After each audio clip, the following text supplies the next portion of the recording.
അതിക്രൂരമാണ് കരുനാഗപ്പള്ളി അയനിവേലിക്കുളങ്ങര സ്വദേശിനി തുഷാരയുടെ മരണം. രണ്ടാം പ്രസവത്തിൽ 45 കിലോ ഭാരമുണ്ടായിരുന്ന തുഷാര മരിക്കുമ്പോൾ വെറും 21 കിലോഗ്രാം മാത്രമായിരുന്നു. ആമാശയത്തിൽ ഭക്ഷണത്തിന്റെ അംശമില്ലായിരുന്നുവെന്ന് പോസ്റ്റ്മോർട്ടം റിപ്പോർട്ട് പറയുന്നു.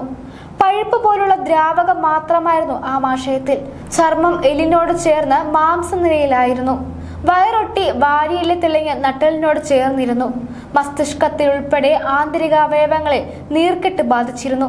കൂടാതെ ശരീരത്തിൽ 26 മുറിവുകൾ പോസ്റ്റ്മോർട്ടത്തിൽ കണ്ടെത്തി. കൈയിലെ 3 മുറിവുകൾ മൂർച്ചയില്ലാത്ത ആയുധം ഉപയോഗിച്ചുള്ളതും ബാക്കിയുള്ളവ ശരീരം നിരക്കുകയോ വലിക്കുകയോ ചെയ്യുമ്പോഴുള്ളതുമായിരുന്നുവെന്ന് പോസ്റ്റ്മോർട്ടം റിപ്പോർട്ടിൽ പറയുന്നുണ്ട്.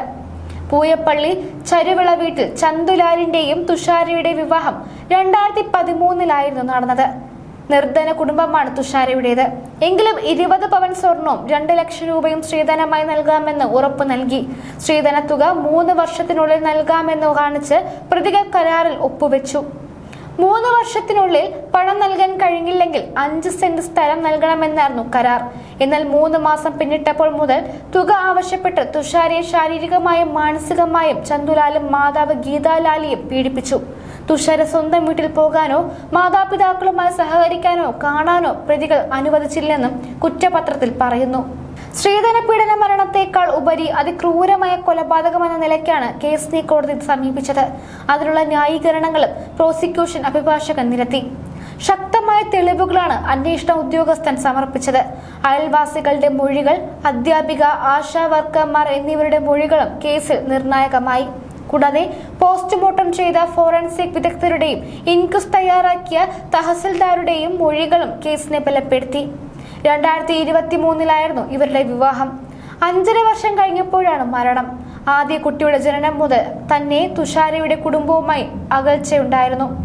ആദ്യ പ്രസവത്തിന് മുന്നോടിയായി വീട്ടിലേക്ക് കൂട്ടിക്കൊണ്ടുവരാൻ എത്തിയ തുഷാരയുടെ മാതാപിതാക്കളെ ഭർത്താവ് ചന്തുലാൽ ആട്ടിപ്പായിച്ചു. ഗ്രാഫിക് ഡിസൈനർ ആണെന്ന് പറഞ്ഞായിരുന്നു വിവാഹം. അന്ന് 2 നില വീടും കാറും ബൈക്കും സ്വന്തമായി ഉണ്ടായിരുന്നു. 6 മാസം കഴിഞ്ഞ് വീട് വിറ്റാണ് പൂയപ്പള്ളിയിലേക്ക് ചന്തുലാലിന്റെ കുടുംബം മാറുന്നത്. തുടർന്ന് പെയിന്റിംഗ് ഉൾപ്പെടെയുള്ള ജോലികളിൽ വ്യാപൃതനായി.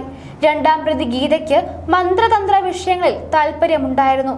തുഷാര ബിരുദധാരിയാണെങ്കിലും ജോലിക്ക് പോകാൻ ഭർത്തൃവീട്ടുകാർ അനുവദിച്ചില്ല. പൂയപ്പള്ളിയിലെ വീട്ടിലെത്തി 2 ആഴ്ച കഴിഞ്ഞപ്പോൾ തുഷാര ക്രൂര മർദ്ദനത്തിനിരയായി. മൂത്ത കുട്ടിയെ എടുക്കാൻ ശ്രമിച്ച കുറ്റത്തിനായിരുന്നു മർദ്ദനം.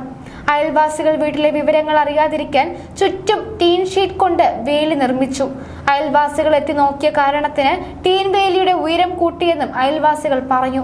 ഇതുൾപ്പെടെ അയൽവാസികളുടെ മൊഴികൾ പ്രോസിക്യൂഷന് കരുത്ത് പകർന്നതോടെയാണ് അതിക്രൂര കൃത്യത്തിലെ പ്രതികൾക്ക് ജീവപര്യന്തം ശിക്ഷ ലഭിച്ചത്. മൂത്ത മകളെ സ്കൂളിൽ ചേർക്കാൻ എത്തിയപ്പോൾ മാതാവിന്റെ പേര് ഗീത, അതായത് രണ്ടാം പ്രതിയുടെ പേരാണ് നൽകിയത്. തുഷാരയുടെ മരണശേഷമാണ് സാന്ദ്രയുടെ അമ്മ ഗീതയല്ലെന്ന് തിരിച്ചറിഞ്ഞതെന്നാണ് അധ്യാപികയുടെ മൊഴി. പ്രസവ സമയത്തും കുഞ്ഞിന്റെ ശുശ്രൂഷ കാലയളവിലും ആശാ വർക്കർമാരെ കാണാൻ അനുവദിച്ചില്ല.